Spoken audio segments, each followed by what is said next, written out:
In 2024, I published my first book, 100 Years of Universal Monster Movies, and I have a strong love for this franchise. I also thought about once in a while for some of these movies, or at least any of the movies in the 8-pack of VHS tapes I've had since I was a kid, and want to cover them when they have an anniversary or a newer movie coming out attached to them. Much of what I'm going to say is directly taken from my book, which I recommend checking out, as well as my newer book, Disney's Live-Action Movie Bombs, 1979-2019. I would also like to thank my friend Antonia Carlotta, who is the great-grandniece of Universal founder Carl Laemmle Sr., for doing the foreword to my book. Anyway, enjoy the video and the history of this movie. So before I begin the video, I wanted to mention the fact that I was recently on a vacation in the Los Angeles area, and I found the filming location for the opening shot of Dracula at the Vasquez Rocks. It was a beautiful day out, and it was just incredible just seeing the opening shot of the movie of one of my favorite movies. And not that far away from where this shot was located was also the opening shot of where For London was filmed at. It was specifically where the camp in Tibet was filmed at, where Dr. Glendon is warned not to go any further, but he refuses to listen and decides to pursue finding that special plant. Not only did it meant a lot to me just to be at this location, but also means a lot to me that people like you are watching this video and supporting me. But enough of this tangent, back to the video. In 1897, Bram Stoker has book Dracula published. By the 1920s, after Stoker passed away, Universal had produced a few movie adaptations of books with The Hunchback of Notre Dame and The Phantom of the Opera. Since they had success with these movies during that decade, it made sense to target this book next. That studio had thought about adapting Dracula into a movie many years before. First in 1915, then 1920, and again 1925, but Carl Laemmle Sr. shot the idea down out of concerns that it'd be too scary with American audiences. Another reason was that he did not like horror movies because of how morbid they were. But luckily, someone close to him begged to differ. In 1929, Carl Laemmle Jr. got the job of being an executive producer at his father's studio. Despite being only 21 at the time, he had big plans for what sort of movies he wanted to make, which were horror movies, or more specifically, monster movies. His father was not a fan of such movies, but Carl Laemmle Jr. at least saw the financial opportunities with them. It was this mindset that inspired him to get the adaptation of the book Dracula back into development. Because of the popularity and technical innovation of silent movies, any idea to make this movie a silent feature was abandoned. The plan was to make this movie a lavish and expensive production in the same vein as The Hunchback of Notre Dame or The Phantom of the Opera. But in 1929, the stock market crashed and the Great Depression began. This had the studio not just downsize the current production budget of their movies while producing less of them, but it would affect the production of this movie. The studio in the summer of 1930 had acquired Louis Bromfield to help write it, with Frederick Stefani giving Laemmle Jr. a story treatment. The 32-page treatment does noticeably differ from the structure of the final movie. Some of these included following the book a bit closer than the final movie did, but making Mina the daughter of Dr. Seward, which did end up in the final movie, having Dracula take an aircraft to England instead of traveling by sea, and making Renfield less of a sympathetic character. In early August of that year, Bromfield finished his first draft of the script, but he would not get any credit for it, and neither was Stefani for his work. His draft would have been more action-heavy, but what was strange about the airplane that Dracula was supposed to take was oddly enough described as having bat wings. Dudley Murphy was then assigned in the late summer of 1930 to iron out the script with Bromfield so it could be downsized for a lower planned production budget. This was also part of the reason why Universal ended up going into negotiations with Hamilton Dean and John L. Balderston by early September. The idea was for the movie to be more of an adaptation of the popular stage play version and less of the Stoker book. In the meantime, when the first story ideas were being written, that summer was when the studio was zeroing on acquiring the film rights to the Dracula book. They had to get the film rights from Dean and Balderston, but they also had to get the film rights from Stoker's widow, Florence Stoker. She asked for $200,000 to adapt the book into a movie, but was convinced to lower it to about $60,000. During that time, Laemmle Jr. stepped in to handpick Todd Browning to direct the movie. Browning was to direct The Hunchback of Notre Dame, but he lost a job because he was an alcoholic. Laemmle Jr. read a new copy of the script, but wrote comments to what he wanted changed about it. Some of these included minimalizing any comedy to keep it serious, amongst other things. Garrett Fort, who was the original writer of the stage version, then wrote the final draft of the movie and was assigned by the director to contribute to the finished script on time. Fort would be the only writer aside from Dean and Balderson to be credited on their work for the final movie. While Fort would later go on to write the screenplay for Frankenstein, there were a few other writers that contributed to the final movie with additional material that did not get credit. These were Max Cohen, who did the opening credits of the movie, and Lewis Stevens, who wrote additional dialogue. The reason for getting Todd Browning to direct this movie was to get Lon Chaney Sr. to play Dracula. These men had worked together on several movies and were very good friends. Before Carl Laemmle Jr. got Browning to direct, his father insisted on having Paul Lenny direct and Conrad Veidt to play Dracula. Carl Laemmle Sr. wanted them simply because they were already under contract with the studio, but Laemmle Jr. had Browning and Chaney Sr. in mind. Lenny died of blood poisoning, which partially caused Veidt to make up his mind to go back to Germany. Laemmle Jr. asked Chaney Sr., but the actor was not too excited to jump into sound movies until all the bugs were worked out. Then tragedy struck just several days after Universal got the film rights to Dracula. Chaney Sr. died of throat cancer at the age of 47. This death that saddened and shocked Hollywood left open a void on the spot for the title character of the movie, and a long list of actors were considered to fill it. The studio looked at first at Ian Keith because of his looks, but was passed over due to his alcoholism. Other actors who were considered were William Courtney, Paul Mooney, Max Schreck, and Joseph Schoskraut. Chester Morris was eyed as well, but Browning declined the idea. Before Chaney Sr.'s death or Veidt's departure, John Ray was an actor they looked into to play Dracula, but that did not last long. John Carradine was rumored to have declined to at least do a screen test for the part. Ironically, Carradine would go on to play Dracula in the 1940s. Of all the actors they looked at, the actor that lobbied for the part was Bela Lugosi. Although he had played Dracula many times on stage by the time Universal was trying to get a Dracula movie off the ground, Lugosi was last in line simply because he was not an established Hollywood actor. He even reached out to Florence Stoker to help convince her to agree to Universal's deal to the film rights to her husband's book, and provided his voice over Veidt's lines in the last performance into the Hungarian dub. When the movie was still being rewritten, Lugosi convinced the studio to at least be given the opportunity to do a screen test for them. He then came in for less than a day at the studio to shoot a few scenes, and then Laemmle Jr. saw it. On September 11th, he signed on to officially be in the movie, and filming would commence later that month. Even though he was only going to get paid $500 a week, Lugosi finally got what he wanted. By September 10th, 1930, it was announced that Dwight Fry and Edward Van Sloan were going to play Renfield and Professor Van Helsing. Although Bernard Jukes had played Renfield many times in the stage play of Dracula and lobbied like Lugosi for the part, he lost the part to Fry. Browning had seen the actor play a similar character in the New York stage play Man to Man, in which the actor played his character in the 1930 movie adaptation, and decided to go with him. Fry would be a regular in the Universal monster movies, including the assistant Fritz in Frankenstein, a similar part as Carl in Bride of Frankenstein, a reporter in The Invisible Man, a villager in The Ghost of Frankenstein, and Rudy in Frankenstein Meets the Wolfman. As for Van Sloan, he was also in the stage play of Dracula like Lugosi, playing Professor Van Helsing. For a screen test, he recited lines in front of a fireplace with a mirror to talk about how Dracula had no reflection, with a vase being thrown at the mirror shortly after. I was looking in the mirror. Its reflection covers the whole room. But I cannot see you.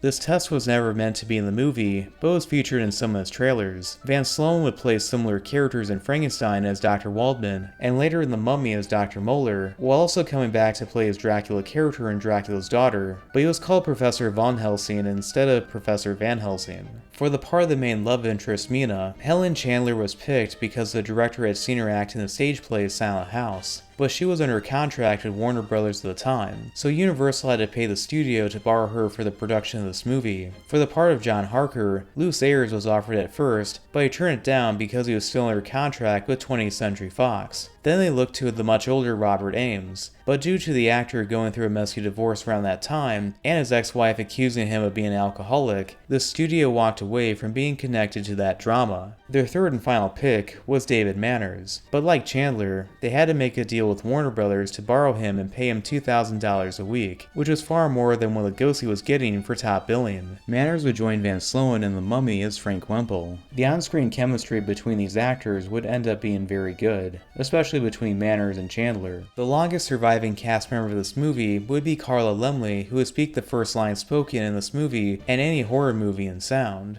Among the rugged peaks that frown down upon the Borgo Pass are found crumbling castles of a bygone age.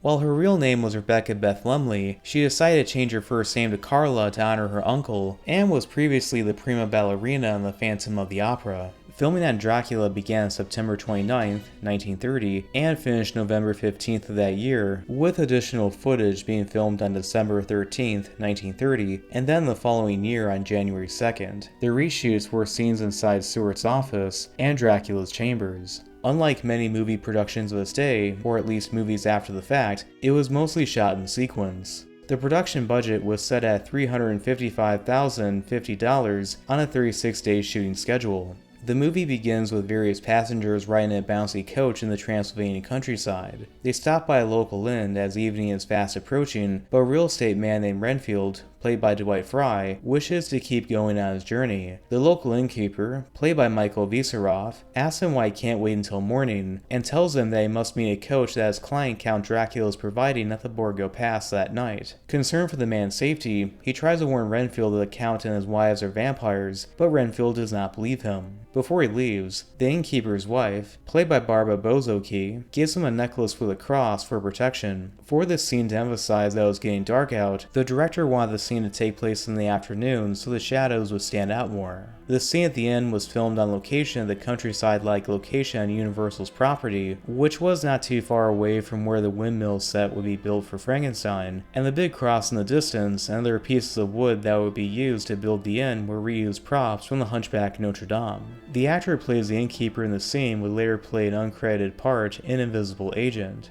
In some screenings in the movie, the innkeeper's line about Dracula's wives was disliked by censors at the time because of suggesting that Dracula was into polygamy, so they had the line changed to Dracula's sisters. As for Carla Lumley, she played Sarah, a servant girl to a passenger wearing a black hat, played by Daisy Belmore. She was meant to have more lines with accompanying the much older woman, but this was cut from the final movie. Over at Castle Dracula, coffins underneath the castle's crypt open, and these are Count Dracula, played by Bela Lugosi, and his wives, played by Geraldine Dorvach, Cornelia Thaw, and Dorothy Tree.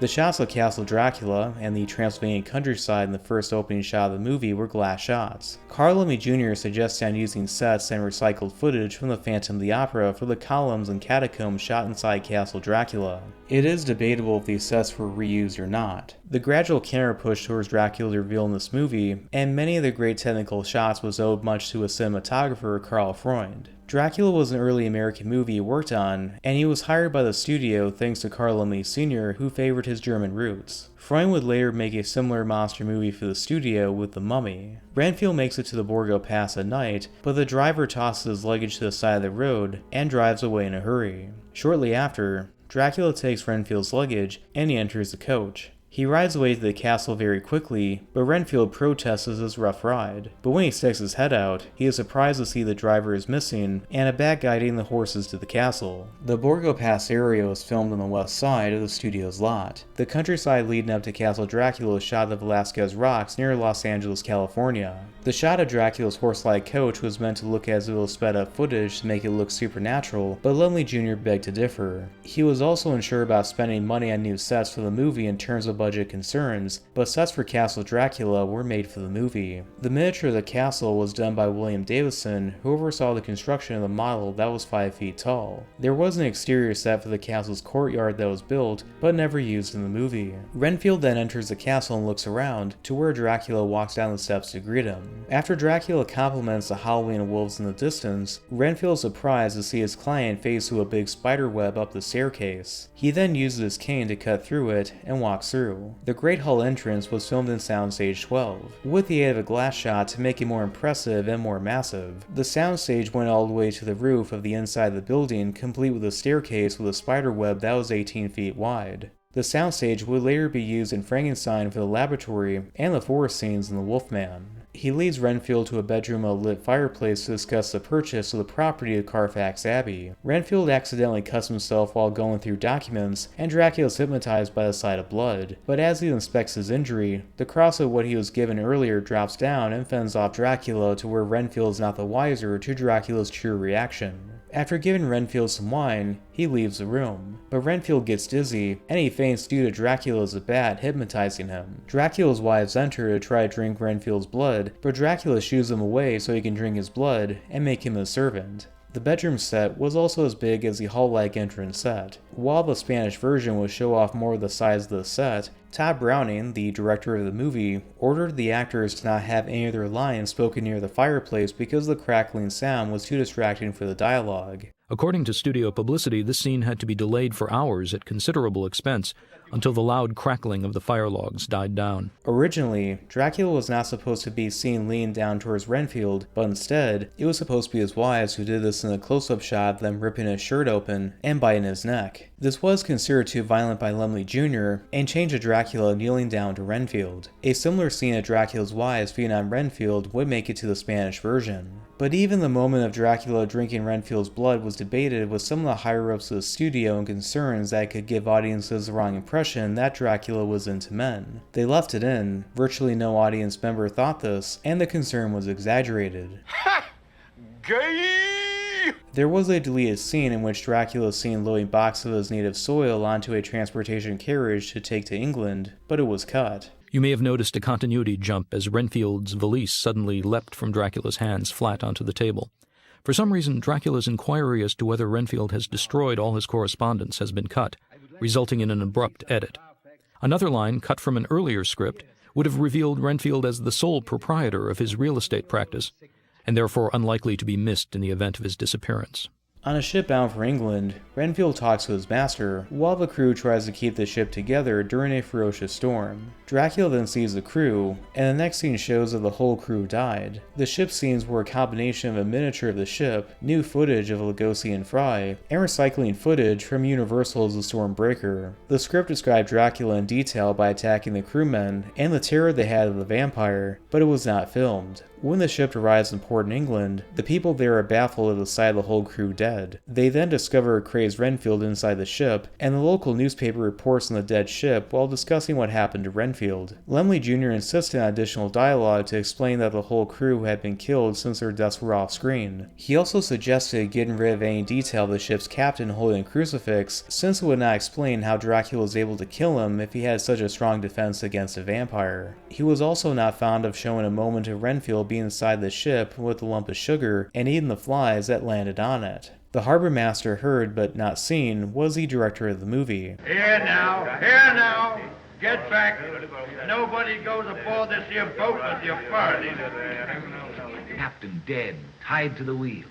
Now in the foggy streets of London at night, Dracula walks around where he singles out a flower girl, played by Bunny Betty, and drinks her blood. The scene following right after Dracula in the fog walking away after attacking this character made Laemmle Jr. unsure to show this in the movie, but it was kept in. Dracula then enters a music hall, hypnotizes an employee to call out Dr. Seward, played by Herbert Bunston, to eavesdrop inside his box seat. He tells them that he's moved into an abbey near his sanitarium, and Dr. Seward introduces attendants to him. These are his daughter Mina, played by Helen Chandler, her fiancé John Harker, played by David Manners, and Mina's friend Lucy, played by Frances Dade. After they exchange words, the music starts up again, but Dracula fixates his attention to Lucy. The music hall set was Soundstage 28, which was usually referred to as the Phantom Stage in which the Phantom of the Opera was filmed at. It would be reused in many more productions, including the Technicolor version of Phantom of the Opera. Speaking of music, this scene is a rare moment in which music is heard.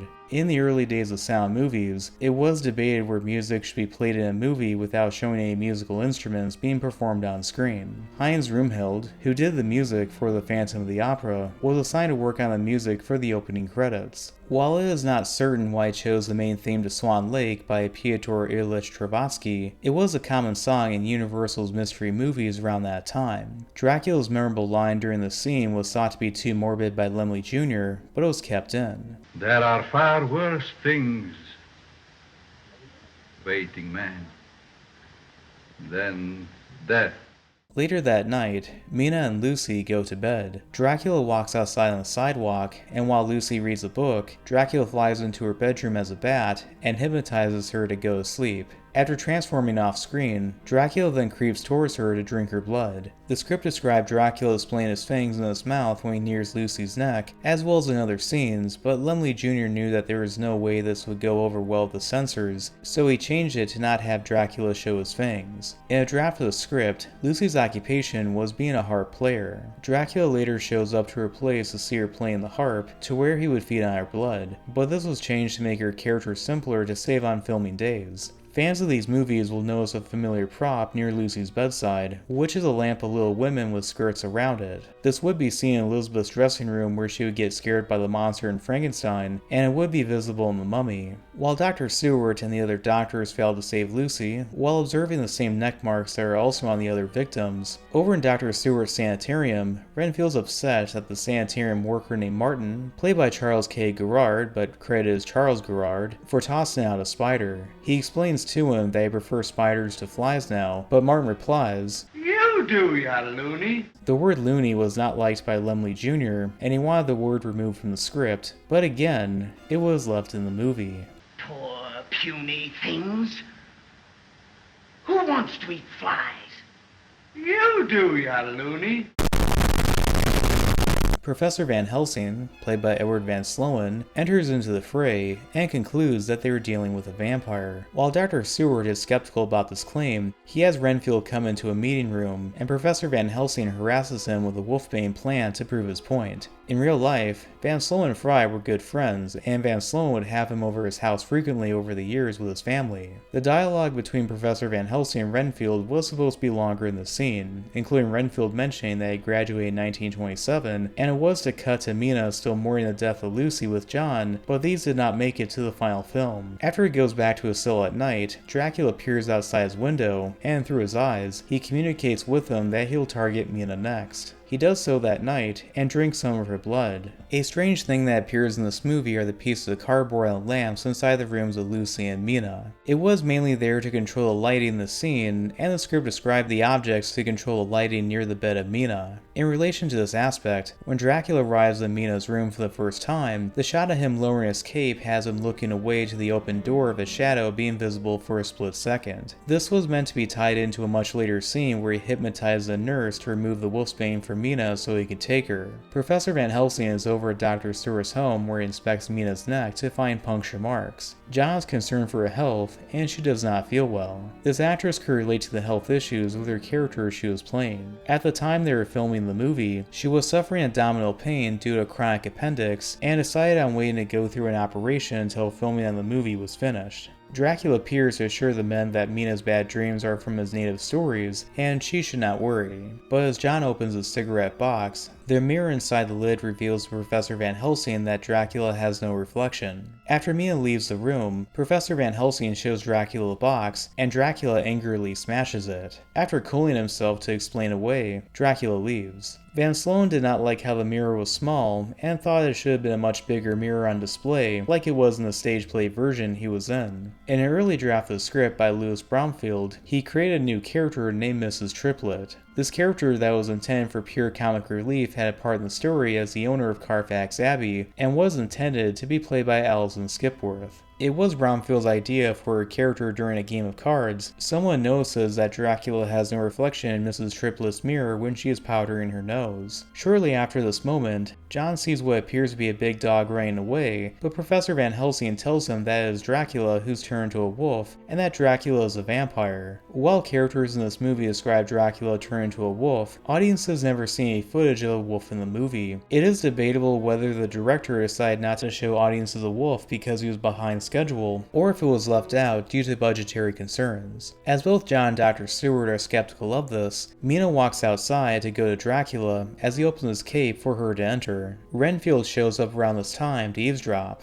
Professor Van Helsing tries to convince the conflicted Renfield to help them, but is unsure. But then a maid, played by Joan Standing, warns everyone that Mina is outside on the ground unresponsive. All the men run out, except for Renfield, who looks right at the maid in maniacal laughter that causes her to faint. He goes to her on his hands and knees like a cat to presumably drink her blood. In the script, it was meant to be a bit more comical to show the real reason why he went to her was to grab a fly that landed on her. The follow-up to this cut moment of the script was Professor Van Helsing and Dr. Seward looking around Carfax Abbey and find a box of Dracula's Transylvanian soil, but Professor Van Helsing regrets letting Dracula know that he was onto him. There was a shot that featured a coastline in the background and a glass shot of Carfax Abbey that was made. Although it would not be used in this movie, it would be utilized in the Spanish version instead. A policeman is on patrol near a graveyard and hears a child crying out in the distance where Lucy walks alone at night. The next day, Martin, while reading a newspaper out loud, reads that Lucy, or described by a newspaper as the woman in white, tries to trick children by offering chocolates before attacking. Mina also reveals to John that Lucy visited her last night as well, but this encounter is never shown. Part of the reason why the second half of the movie is not as fantastic in cinematography and effects is that much of the budget went to the first half of the movie, so by the time they shot the second half, the budget was a lot stricter. It was also during filming that Browning would direct less and less, while relying more on the cinematographer to direct instead. Browning would hide away and get drunk in private due to every day of filming this movie was a constant reminder of the loss of his friend Lon Chaney Sr.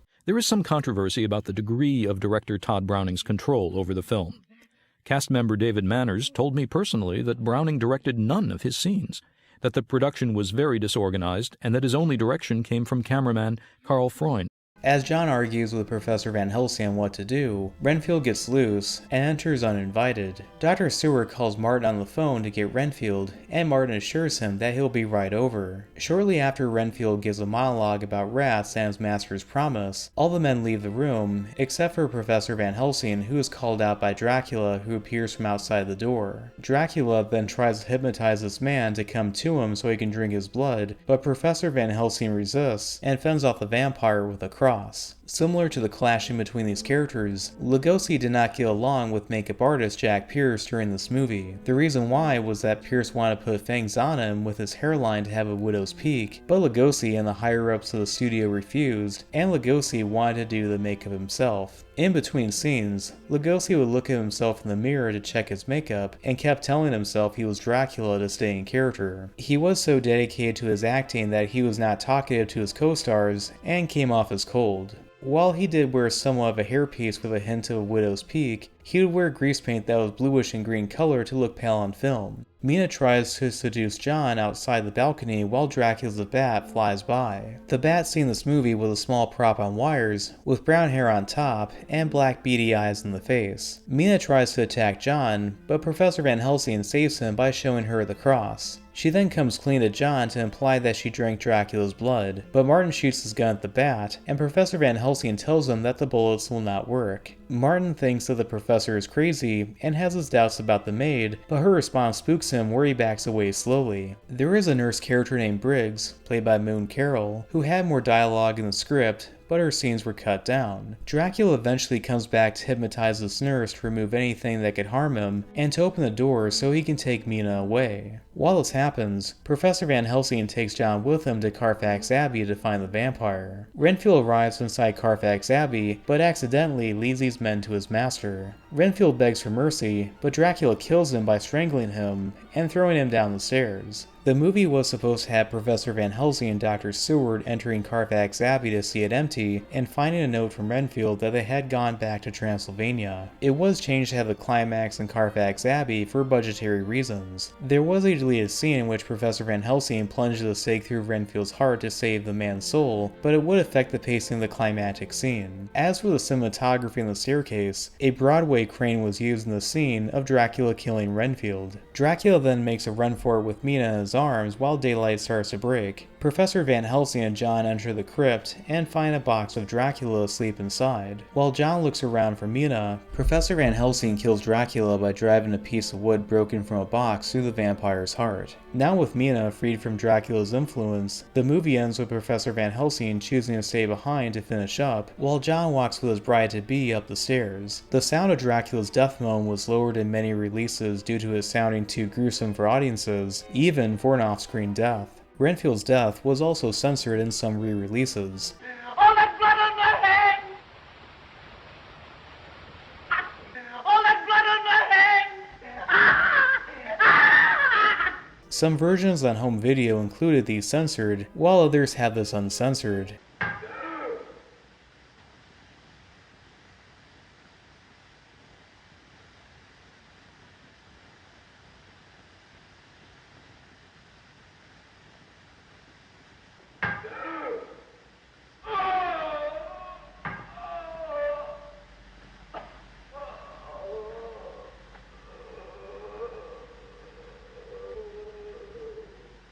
The movie was supposed to end with Van Sloan appearing at the end to talk to audiences that they hoped they were not too scared of the movie, but assuring them that vampires do exist. Just a moment, ladies and gentlemen. A word before you go. We hope the memories of Dracula and Renfield won't give you bad dreams. So just a word of reassurance. When you get home tonight, and the lights have been turned out, and you are afraid to look behind the curtains, and you dread to see a face appear at the window, why, just pull yourself together and remember that after all, there are such things as vampires. This was seen at the premiere of the movie, but it was cut from a wide release out of concerns that would cause a panic. Even though the movie went 6 days over schedule, it was finished under budget at a final cost at $341,191.20. Promotions for the movie featured Universal selling special printed copies of the book Dracula by Bram Stoker, posters, publicity stills, both in black and white and color options, and even with an ornament-like hanger with the title Dracula on both sides. Movie theater managers, through the means of any connections with newspapers, were encouraged to write in contests to try to guess the ending of the movie, and a drawing contest to see who could draw Dracula for the best for prizes. This would happen much later in the state of Milwaukee, where the studio decided to spearhead a ghostwriting contest to win to enter either some money or a free showing of the movie. Some theater managers were encouraged to place a doorknob hanger warning that Dracula was on his way to stir up interest. Some used a candle-like display with an offer to anyone if they could guess the candle that would stay lit the longest, and then they could see the movie for free. Another suggestion was to have a staff member walk around outside of the theater wearing a Dracula cape and open it to display the title of the movie to pedestrians to advertise the movie. It was hard to go anywhere in Manhattan without seeing at least a store having ads with red blood dripping text that were drawn to advertise the upcoming release of the movie. The movie was originally scheduled to premiere at the Roxy Theater in New York City on February 13th, 1931, but a week before, the director wanted to change the date away from the 13th due to superstitious reasons. It was then moved ahead of schedule to February 12th. When first seeing a screening of the movie before it was released to the public, Carl Laemmle Sr. was highly bothered by the movie because of how scary he thought it was, but realized the financial possibilities with it. When the critics saw the movie at the Roxy Theater on February 12th, they gave it tremendous praise. Much of their love was given to Bela Lugosi's performance, and some pointed out the superb cinematography by Karl Freund. Some movie theaters in America were not yet equipped with sound technology, so a silent version of the movie was made for specific theaters. A major difference in dialogue compared to the sound version is a line that Dracula says about the topic of man and death.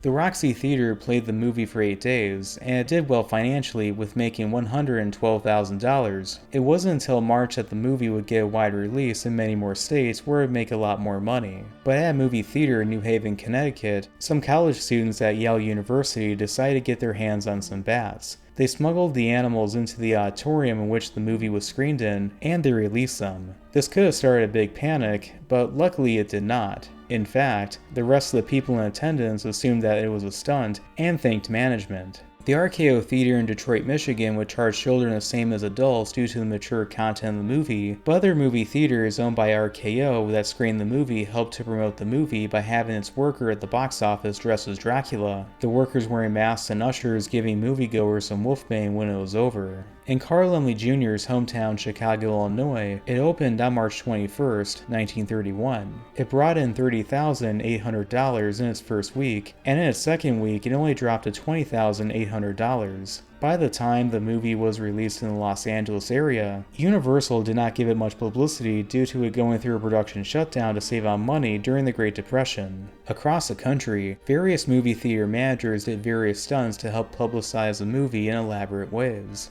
At the Tuxedo Theater in Brooklyn, its manager Al Green had his staff put up a 3-foot-tall coffin in their lobby and a big fake spiderweb with Dracula and his victims. Over in Oliphant, Pennsylvania, E.M. Dowling, who managed the Publix Granda Theater, a stunt was made with a man dressed in a tuxedo of sorts, white gloves, a cloak, a tall hat, and was equipped with a walking cane. He also wore a dark mask covering the upper half of his face. The man would show off his cape to a crowd inside the lobby or outside the theater. Inside, when the trailers would finish playing, a green spotlight wandered around and hit the stage where the same man was standing there, except he traded his hat and a dark mask for a skull mask. He was then able to fire up the audience in a positive way. Johnny Hess, who was also managing the York Theater in Athol, Massachusetts, where the trailer for the movie played, and paused when text flashed on screen. A flash from a photographer on the right side of the theater's orchestra pit and a man dressed like Dracula appeared. He ran, crouched down, and repeated this until he exited through the door from the stage. J.H. Phillips of the Eagle Theater in New York City convinced a storekeeper a block away to showcase a mannequin dressed to look like Dracula to be put on display.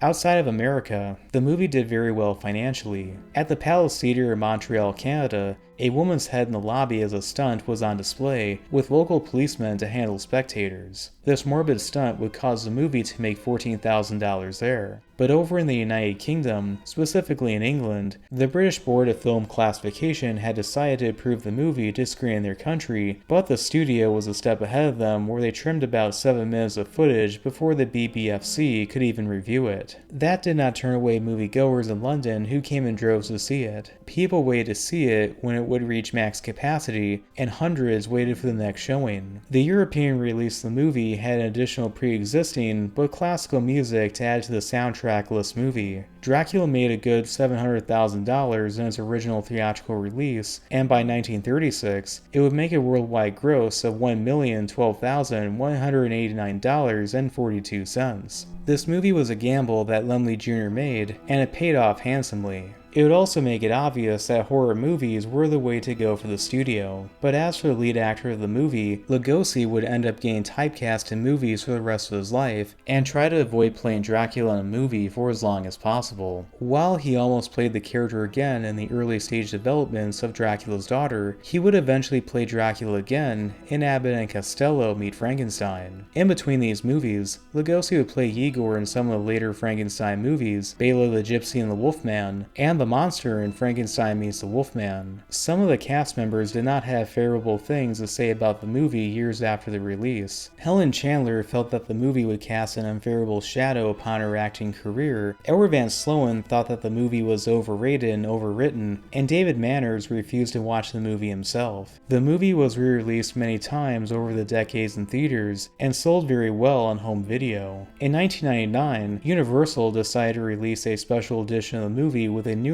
added soundtrack composed by Philip Glass and performed by the Quanos Quartet. While it was an attempt to fill in the void of the absent music, it has been given mixed reception from both critics and fans alike.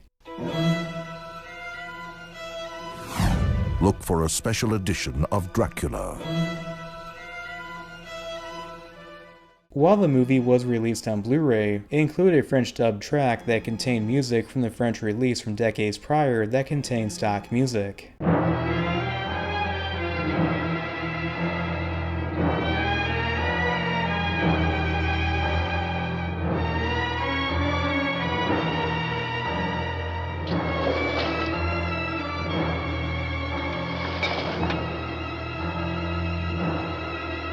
So anyway, thanks for watching. Please like and subscribe.